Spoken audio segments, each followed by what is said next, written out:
Hello and what's up, everyone? This is your girl, Rita, the self proclaimed gold digger.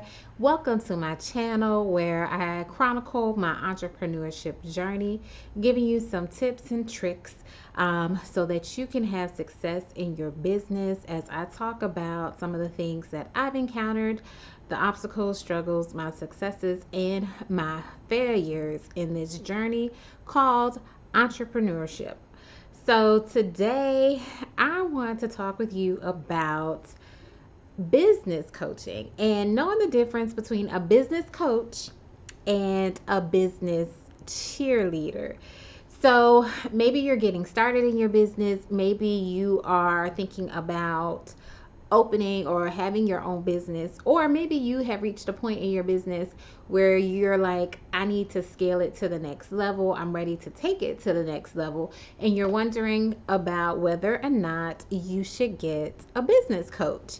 And the answer to that is quite possibly you very well may need a business coach. I can't say answer that question for you or not, but before you make that decision, or as you're in the process, if you decide to go with a business coach, there are some things I want you to look out for so that you can make sure you choose a business coach and not just a business cheerleader. So, what do I mean by a business cheerleader? I mean, there is that this person is just someone who gets you all hyped up, who gets you all pumped up, ready to go, feeling like you're able to conquer the world, conquer any challenge that you might face, and they're just your cheerleader. But they don't give you any plan of action. So they just get you pumped up, they get you motivated, they have you feeling like you can do any and everything. They have sold you on the concept of business ownership, entrepreneurship, or taking their program because they are living the laptop lifestyle. They work the hours they want to work, they get paid six figures, they can take vacations whenever they want. They're selling you all this stuff and they're giving you all this positivity and light, and you're like, oh yeah, that is going to be my coach. So they're just a whole bunch of rah rah, sis, boom, ba, but no substance, no um, action steps for you to take. Now, that is not to discredit them in the sense, because every now and then we do need a cheerleader. We do need somebody cheering us on, saying, you can do it. I believe in you, all this kind of stuff. Sometimes you do, or oftentimes you do need somebody to do that. But at the same time, you need to be able to know, okay, I know I can do it now that you pumped up. What steps do I need to take in order to accomplish this goal, in order to take my business to the next level? And oftentimes, these business cheerleaders, all they do is get you pumped up, riled up, and that's it. And then you don't know the next steps to go. And then you end up going back to them to get pumped up again, to get motivated again. And still, you don't really have the correct action steps to take. Now, me personally, I have worked with several business coaches and or consultants as well during my journey through entrepreneurship. Out of, it's been about four or five of them.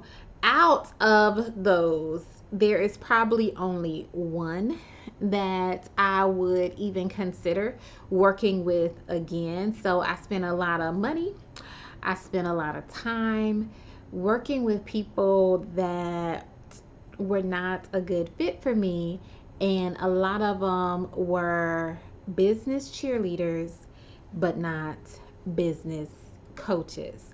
So I'm going to give you some tips so that hopefully you won't make the same mistakes that I did. So let's see what I have up for you. So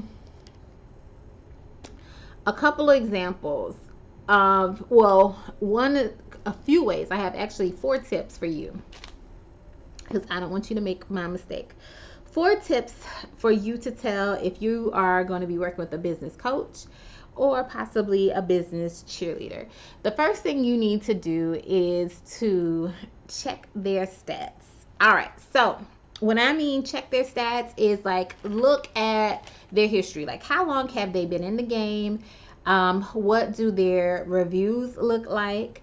And even in this time, people can really modify their reviews and things like that.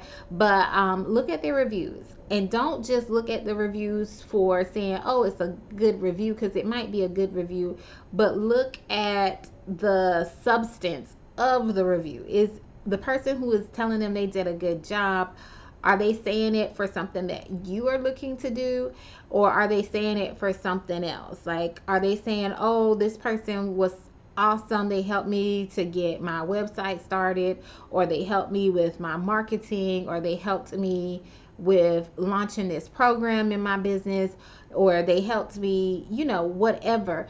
Just look at that. If it's just a general review, or even if it's a review saying, oh, they did an awesome job helping me with my website, and you don't need help with your website, you need help in other areas, then even though they have a good review, that review doesn't apply to you.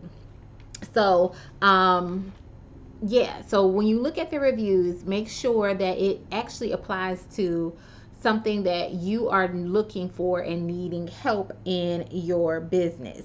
So that was tip number one. So check their stats. How long have they been in the game? The other thing, this is a big thing. The other thing you want to look at is seeing who they help. So that goes back to like when you're looking at their reviews.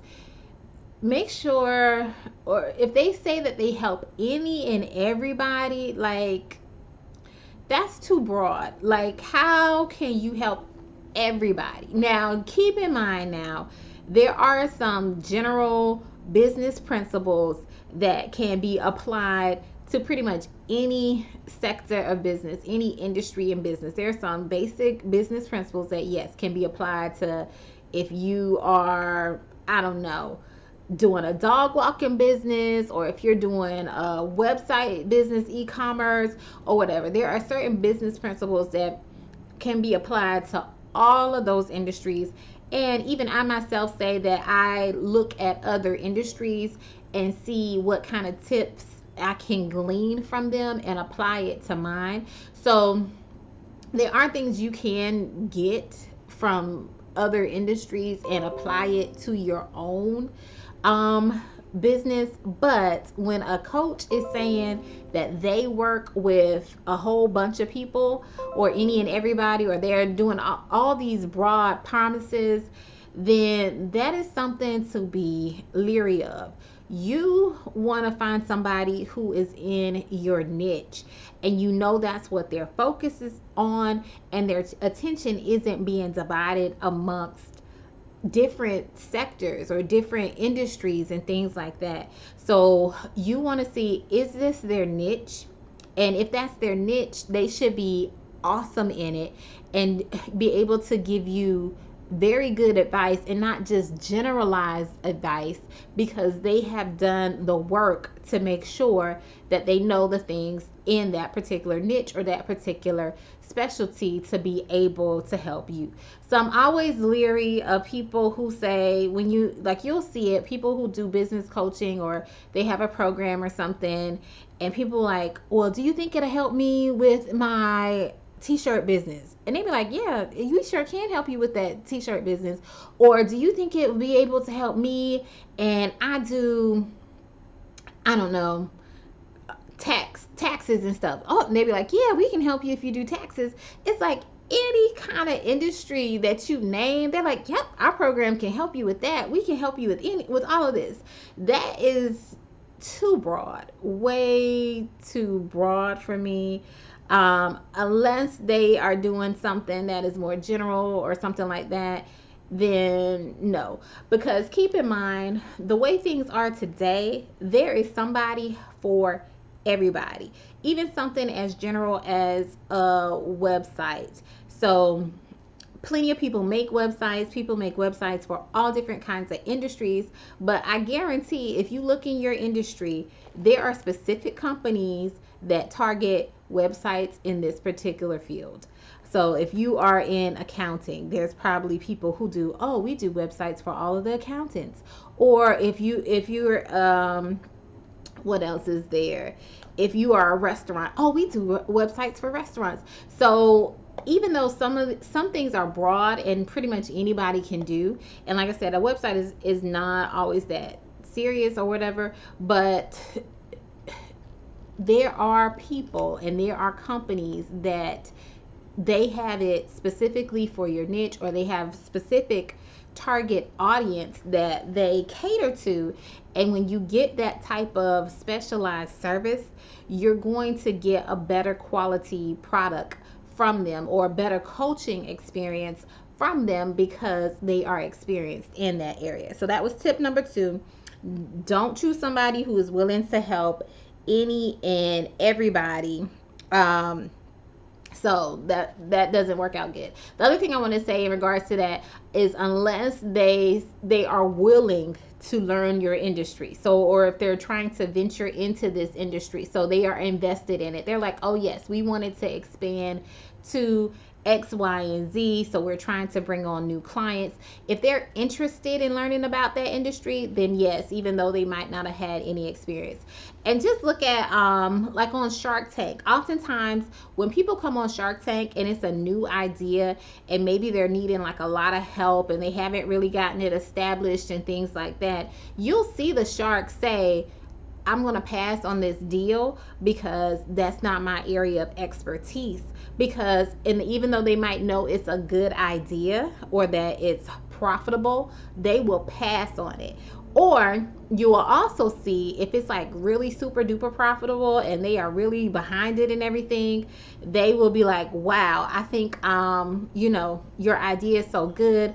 I don't know a whole lot about it, but I know so and so, and I can make a connection with them if I partner with you. Like they're willing to learn about it because they know they are going to make money, or they're going to partner with another shark because they know this industry is going to make money, and they're willing to work with it. So just keep that in mind. So you don't want to work on with any and everybody. The other thing you want to look at is how many clients they are working with. And people may not be as willing to share that, but you can get a general sense of who they are working with. Like, are they working with a small select group of people, like under 50 people? Or are they creating something that is supposed to be like reaching thousands of people and stuff like that? And the way you can find out is by hearing some of their other programs and saying, hey, we sold over, because people will brag, like we sold over 2,000 of this particular coaching program or whatever, or we are looking for 50 people to be in this particular coaching program or whatever. So just keep that in mind. See how many people that they are working with to make sure that you are getting that one-on-one attention, or not even just individualized attention, enough attention for you to be able to go to the next level, because you don't want to invest the time in the coach's time is being divided amongst so many people that you're not getting the individualized attention that you were looking for. And going back to like just a coaching example, like just like a high school coach, college coach, or whatever, those coaches, they're not on different teams. Like they only coach one team at a time. So and there's only a certain amount of players on a team at any given time. So, and you don't want a coach that has too many people on their team who they are trying to coach. Okay. And also to look at some of the coaches who offer their courses, because a lot of people, they know they can't, a coach is limited by how many people that they can physically help one-on-one. So people will create these courses to be able to reach a larger group of people. But even with the course, you want to make sure that the course is specific and tailored enough to meet the particular need that you are seeking. And if you already know you're not the type of person who is going to go through a course, especially if it's self-guided, which oftentimes these things are, because you just pay money for the course or whatever and you do it on your own, unless they have like, check-ins or something like that, weekly or monthly or something. If it's a self-guided course and you don't do good working on your own, then even though that course may have some of the best information possible, you're not going to get the benefit out of that coaching course. All right. And the last tip I have, which is the biggest and the most important, is, do they give you actionable steps that you can take? So you want to make sure, like I said in the beginning, they're not just pumping you up, getting you all hyped up, motivated and stuff like that, but then you don't even know what to do afterwards. Like, you just feel good, but then you don't know what next step to take, or you're just, the information they gave is so broad that you don't even know how to apply it. Like, they're saying, oh, start a business, I mean, you can make 6 figures. And then you're like, yeah, I need to start a business. And then you're like, well, what kind of business can I start? What kind of area can I go into? So then it's like there's no actionable step for you to take going forward. So keep that in mind when it comes to it. If they don't give you any action steps to take, that is not a good look. It shouldn't be so much they're just dumping information into you that you can't apply the information. Like, people will say a lot of stuff that sounds good, and oftentimes it is good. It's not like it's bad information, but if you don't know how to apply the information, what good is it doing you? Okay, they're just kind of educating you about stuff, but they're not teaching you or showing you how to take it to the next level, or go to the next level in your business, because it's just an information dump. They're just giving you information, giving you advice, but not giving you the action steps that you need to take. All right. Oh, last thing. This is I'm gonna call this the bonus tip. So everything your coach gives you, everything your coach teaches you, like going back to the actionable steps, you should be able to apply it. You should be able to apply it so much so that you should be able to duplicate it again without the coach, or you should be able to duplicate it again or teach somebody how to do it without your coach. Okay, I always tell like my staff, the best way for you to learn something is if you yourself can teach it to someone else. So if you don't leave with knowing how to teach somebody else or being able to duplicate it again without the coach, then you really haven't learned what you needed to learn. Like, eventually you shouldn't need to rely on the coach, so to speak. Like, the coach should be able to take you to the next level. Like, you shouldn't have to go back to the coach or whatever for some of the same stuff. Just like when it comes to like a coach in school, like a middle school coach, a high school coach, like the middle school coach is coaching you so that you can play at the high school level. The high school coach is coaching you so hopefully you will be able to play at the college level. The college coach is trying to coach you so you can ultimately play at a professional level. Like, if all of they're doing is coaching you so you can stay at a middle school level and you can't go to the next level, even though you might do awesome at the middle school level, or you might do awesome at the high school level, but they're not coaching you to take you to the next level, then that's not a good coach. Like, eventually you shouldn't need that coach. You should need another coach, because that coach has done all that they can do and they've gotten you to the next level, and now you need somebody else to kind of keep carrying the torch. So just realize that if you're considering working with a business coach, make sure you have a business coach and not a cheerleader, because like I said, just like a cheerleader in middle school or high school, they get the crowd riled up, they get the players riled up, they get them pumped up and ready to do stuff, but who is actually calling the plays, who is actually executing is the coach. The coach is the one telling you which plays to run, that kind of thing. The cheerleaders are just on the sidelines getting you all hyped up, making you feel good, but it's the coach who is actually executing everything, or helping to execute everything, or putting the plays in place for the players to run them. Now, so don't get it confused, don't get it twisted, don't get you a business cheerleader, because just like in school, everybody wanted to hang with the cheerleaders, everybody loved the cheerleaders and everything, but all they do is get you riled up, hyped up,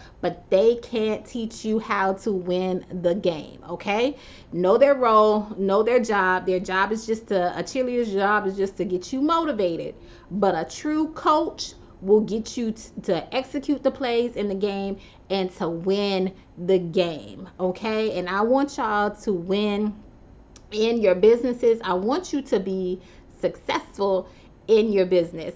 Okay, so hopefully those were some tips that you can take, and hopefully I gave you some actionable steps, because I'm also going to keep that at the forefront of my mind. In my mind, I don't want to be your cheerleader. I want to help coach you and give you actionable tips and advice that will help your business and help take it to the next level. I'm not here just to be your cheerleader and your motivator. All right, so that is all I have for now. I have talked long enough. This is Rita, the goal digger. If you like this video, give it a thumbs up, and please don't forget to subscribe to my channel. Until next time, everyone, take care.